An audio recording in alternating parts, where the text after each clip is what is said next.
The Lord said to Moses, "Order the Israelites to bring you clear oil of crushed olives for the light, so that you may keep lamps burning regularly. In the meeting tent outside the veil that hangs in front of the commandments, Aaron shall set up the lamps to burn before the Lord regularly from evening till morning. Thus, by a perpetual statute for you and your descendants, the lamps shall be set up on the pure gold lampstand to burn regularly before the Lord. You shall take fine flour and bake it into 12 cakes, using 2/10 of an ephah of flour for each cake. These you shall place in 2 piles, 6 in each pile, on the pure gold table before the Lord. On each pile put some pure frankincense, which shall serve as an oblation to the Lord, a token offering for the bread. Regularly on each Sabbath day this bread shall be set out afresh before the Lord, offered on the part of the Israelites by an everlasting agreement. It shall belong to Aaron and his sons, who must eat in a sacred place, since as something most sacred among the various oblations to the Lord, it is his by perpetual right. Among the Israelites there was a man born of an Israelite mother, Shelomith, daughter of Dibri, of the tribe of Dan, and an Egyptian father. This man quarreled publicly with another Israelite and cursed and blasphemed the Lord's name. So the people brought him to Moses, who kept him in custody till a decision from the Lord should settle the case for them. The Lord then said to Moses, "Take the blasphemer outside the camp, and when all who heard him have laid their hands on his head, let the whole community stone him. Tell the Israelites, anyone who curses his God shall bear the penalty of his sin. Whoever blasphemes the name of the Lord shall be put to death.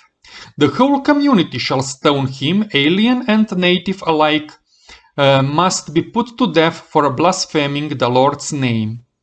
Whoever takes the life of any human being shall be put to death. Whoever takes the life of an animal shall make restitution of another animal, a life for a life. Anyone who inflicts an injury on his neighbor shall receive the same in return. Limb for limb, eye for eye, tooth for tooth.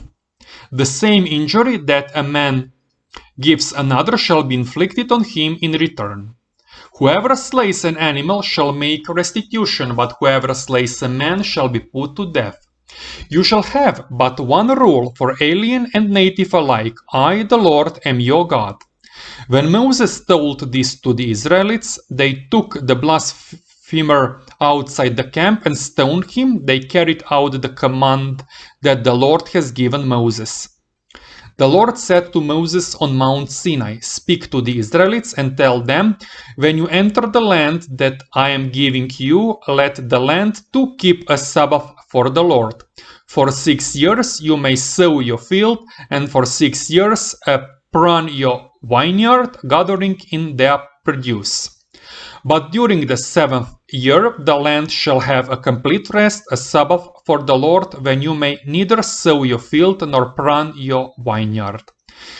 The aftergrowth of your harvest you shall not reap, nor shall you pick the grapes of your untrimmed vines in this year of Sabbath rest for the land.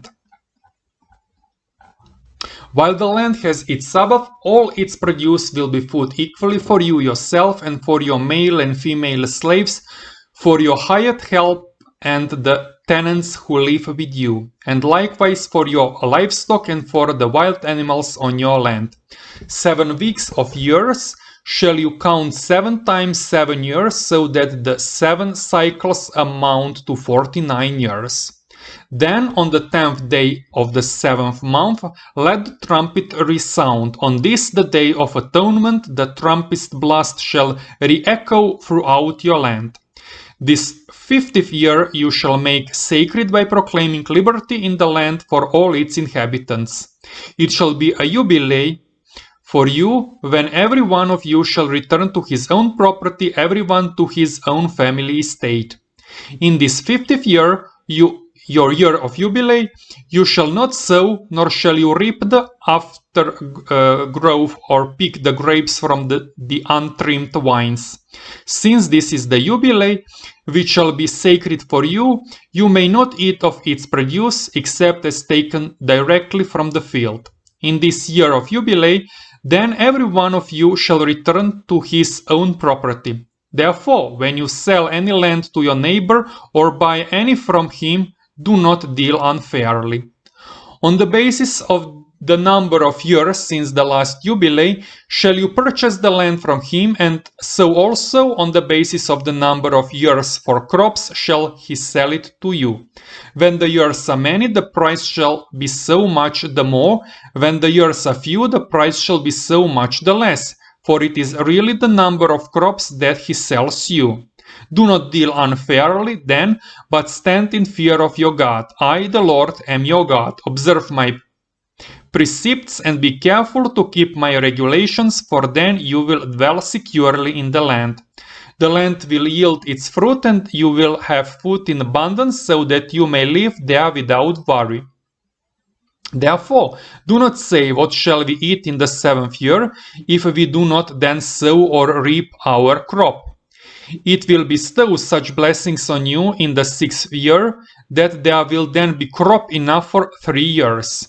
When you sow in the 8th year, you will continue to eat from the old crop, and even into the 9th year, when the crop comes in, you will still have the old to eat from. The land shall not be sold in perpetuity, for the land is mine, and you are but aliens who have become my tenants. Therefore, in every part of the country that you occupy, you must permit the land to be redeemed. When one of your countrymen is reduced to poverty and has to sell some of his property, his closest relative, who has the right to redeem it, may go and buy back what his kinsman has sold. If, however, the man has no relative to redeem his land, but later on acquires sufficient means to buy it back in his own name, he shall make a deduction from the price in proportion to the number of years since the sale, and then pay back the balance to the one to whom he sold it, so that he may thus regain his own property. But if he does not acquire sufficient means to buy back his land, what he has sold shall remain in the possession of the purchaser until the jubilee, when it must be released and returned to its original owner. When someone sells a dwelling in a walled town, he has the right to buy it back during the time of 1 full year from its sale. But if such a house in a walled town has not been redeemed at the end of a full year, it shall belong in perpetuity to the purchaser and his descendants, nor shall it be released in the jubilee. However, houses in villages that are not encircled by walls shall be considered as belonging to the surrounding farmland. They may be redeemed at any time, and in the jubilee they must be released. In Levitical sites, the Levites shall always have the right to redeem the townhouses that are their property. Any townhouse of the Levites in their cities that had been sold and not redeemed shall be released in the jubilee, for the townhouses of the Levites are their hereditary property in the midst of the Israelites. Moreover, the pasture land belonging to their cities shall not be sold at all. It must always remain their hereditary property. When one of your fellow countrymen is reduced to poverty and is unable to hold out beside you, extend to him the privileges of an alien or a tenant, so that he may continue to live with you. Do not exact interest from your countrymen, either in money or in kind, but out of fear of God let him live with you. You are to lend him neither money at interest nor food at a profit. I, the Lord, am your God, who brought you out of the land of Egypt to give you the land of Canaan and to be your God. When then your countryman becomes so impoverished beside you that he sells you his services, do not make him work as a slave. Rather, let him be like a hired servant or like your tenant working with you until the Jubilee year, when he, together with his children, shall be released from your service and return to his kindred and to the property of his ancestors. Since those whom I brought out of the land of Egypt are servants of mine, they shall not be sold as slaves to any man. Do not lord it over them harshly, but stand in fear of your God. Slaves, male and female, you may indeed possess, provided you buy them from among the neighboring nations. You may also buy them from among the aliens who reside with you and from their children who are born and reared in your land. Such slaves you may own as chattels and leave to your sons as their hereditary property, making them perpetual slaves. But you shall not lord it harshly over any of the Israelites, your kinsmen. When one of your countrymen is reduced to such poverty that he sells himself to a wealthy alien who has a permanent or a temporary residence among you, or to one of the descendants of an immigrant family, even after he has thus sold his services, he still has the right of redemption. He may be redeemed by one of his own brothers, or by his uncle or cousin, or by some other relative or fellow clansman, or if he acquires the means, he may redeem himself. With his purchaser he shall compute the years from the sale to the Jubilee, distributing the sale price over these years as though he had been hired as a day laborer. One more such years there are, the more of the sale price he shall pay back as ransom.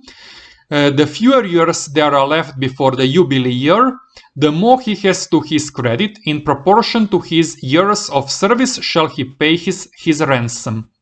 The alien shall treat him as a servant hired on an annual basis, and he shall not lord it over him harshly under your very eyes. If he is not thus redeemed, he shall nevertheless be released together with his children in the Jubilee year. For to me the Israelites belong as servants, they are servants of mine, because I brought them out of the land of Egypt, I the Lord your God. Do not make false gods for yourselves. You shall not erect an idol or a sacred pillar for yourselves, nor shall you set up a stone figure for worship in your land, for I the Lord am your God. Keep my Sabbaths and reverence my sanctuary. I am the Lord. If you live in accordance with my precepts and are careful to observe my commandments, I will give you rain in due season, so that the land will bear its crops and the trees their fruit. Your threshing will last till vintage time, and your vintage till the time of sowing, and you will have food to eat in abundance, so that you may dwell securely in your land. I will establish peace in the land, that you may lie down to rest without anxiety. I will rid the contrary of ravenous beasts and keep the sword of war from sweeping across your land. You will rout your enemies and lay them low with your sword. 5 of you will put 100 of your foes to flight, and 100 of you will chase 10,000 of them till they are cut down by your sword. I will look with favor upon you and make you fruitful and numerous as I carry out my covenant with you. So much of the old crops will you have stored up for food that you will have to discard them to make room for the new. I will set my dwelling among you and will not disdain you. Ever present in your midst, I will be your God, and you will be my people. For it is I, the Lord your God, who brought you out of the land of the Egyptians and freed you from their slavery, breaking the yoke they had laid upon you and letting you walk erect. But if you do not heed me and do not keep all these commandments, if you reject my precepts and spurn my decrees, refusing to obey all my commandments and breaking my covenant, then I, in turn, will give you your deserts. I will punish you with terrible woes, with wasting and fever to dim the eyes and sap the life. You will sow your seed in vain, for your enemies will consume the crop. I will turn against you till you are beaten down before your enemies and lorded over by your foes. You will take to flight, though no one pursues you. If even after this you do not obey me, I will increase the chastisement for your sins sevenfold to break your haughty confidence. I will make the sky above you as hard as iron and your soil as hard as bronze, so that your strength will be spent in vain, your land will bear no crops and its trees no fruit. If then you become defiant in your unwillingness to obey me, I will multiply my blows another sevenfold as your sins deserve. I will unleash the wild beasts against you to rob you of your children and wipe out your livestock till your population dwindles away and your roads become deserted. If, with all this, you still refuse to be chastened by me and continue to defy me, I too will defy you and will smite you for your sins 7 times harder than before. I will make the sword, the avenger of my covenant, sweep over you. Though you then huddle together in your walled cities, I will send in pestilence among you till you are forced to surrender to the enemy.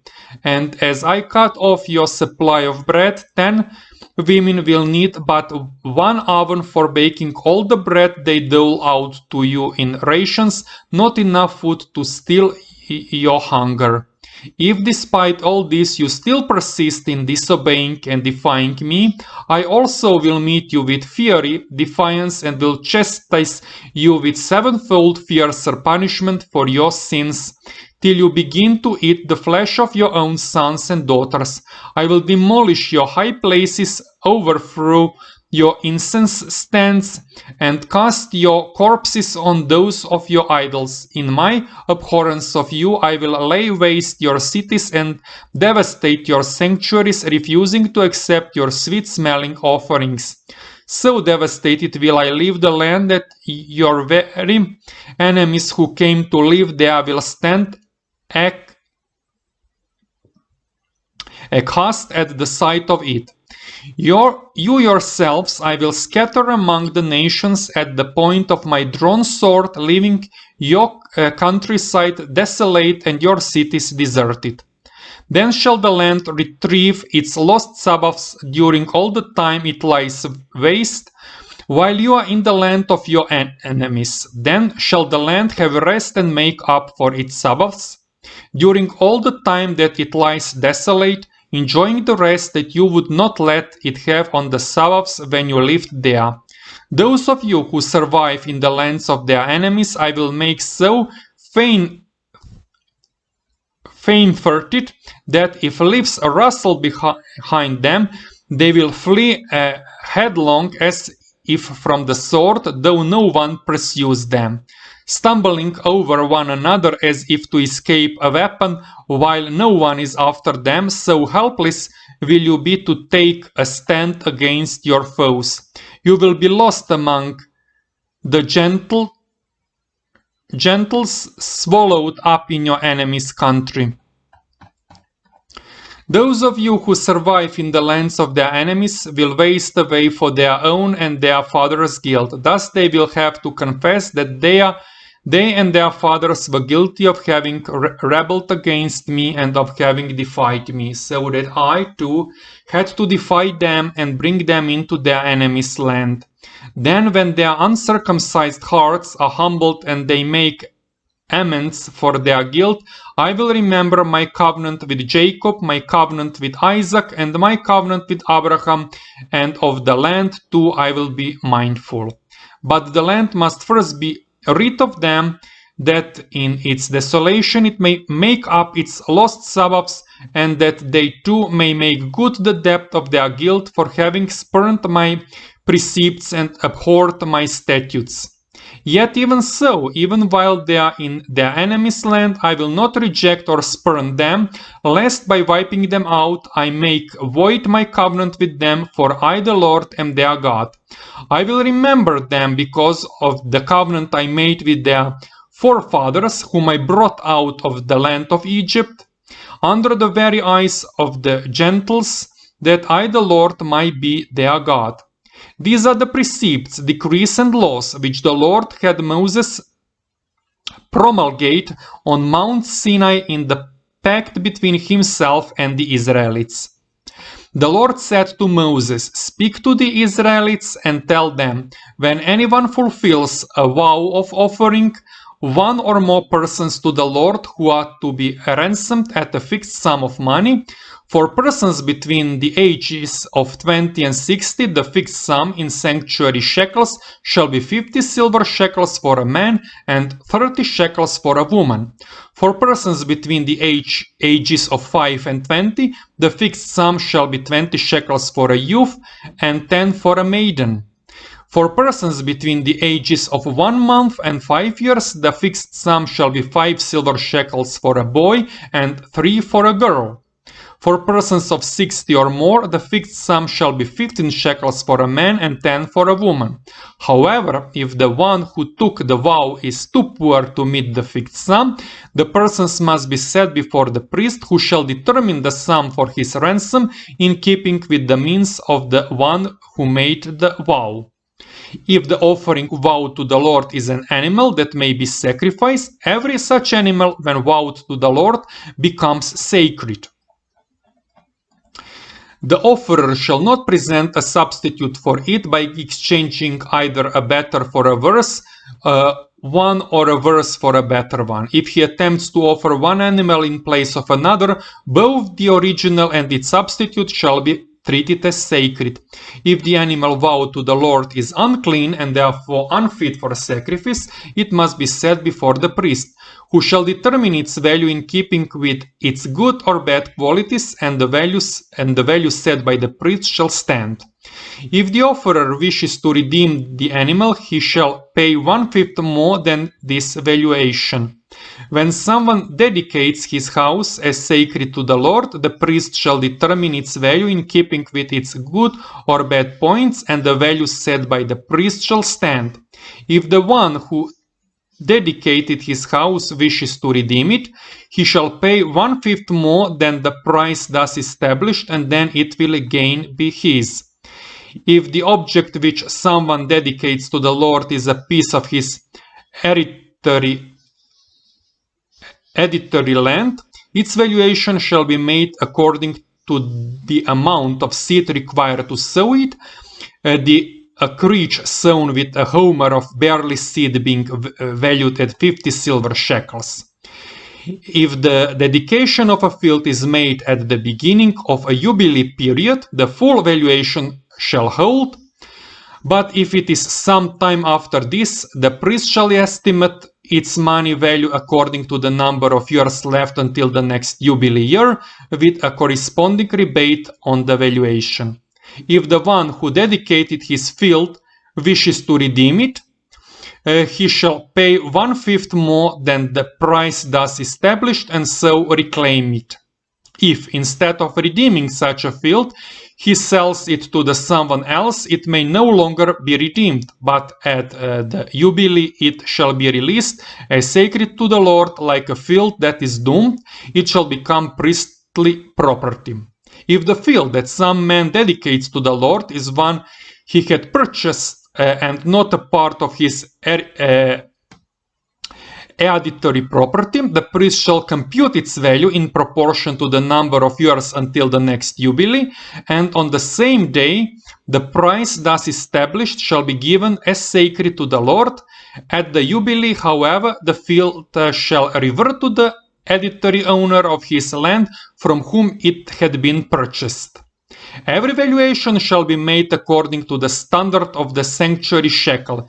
There are 20 gerahs to the shekel. Note that a firstborn animal, which as such already belongs to the Lord, may not be dedicated by vow to him. If it is an ox or a sheep, it shall be ceded to the Lord, but if it is an unclean animal, it may be redeemed by paying 1/5 more than its fixed value. If it is not redeemed, it shall be sold at its fixed value. Note also that any one of his possessions which a man vows as doomed to the Lord whether it is a human being or an animal or a hereditary field, shall be neither sold nor ransomed. Everything that is thus doomed becomes most sacred to the Lord. All human beings that are doomed lose the right to be redeemed. They must be put to death. All tithes of the land, whether in grain from the fields or in fruit from the trees, belong to the Lord as sacred to him. If someone wishes to buy back any of his tithes, he shall pay 1/5 more than their value. The tithes of the herd and the flock shall be determined by ceding to the Lord as sacred every 10th animal, as they are counted by the herdsman's rod.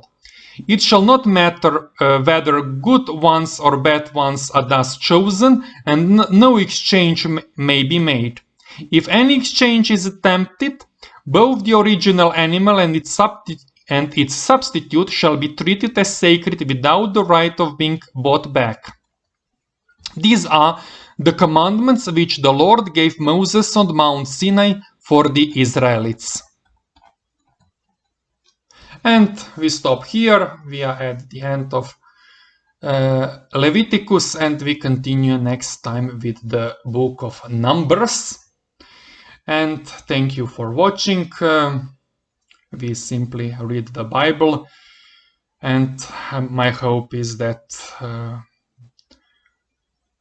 when we read it to the end, we will be able to discuss more thoroughly about spiritual life. Till then, I hope that much more people will join this channel. Thank you for recommending my channel to others.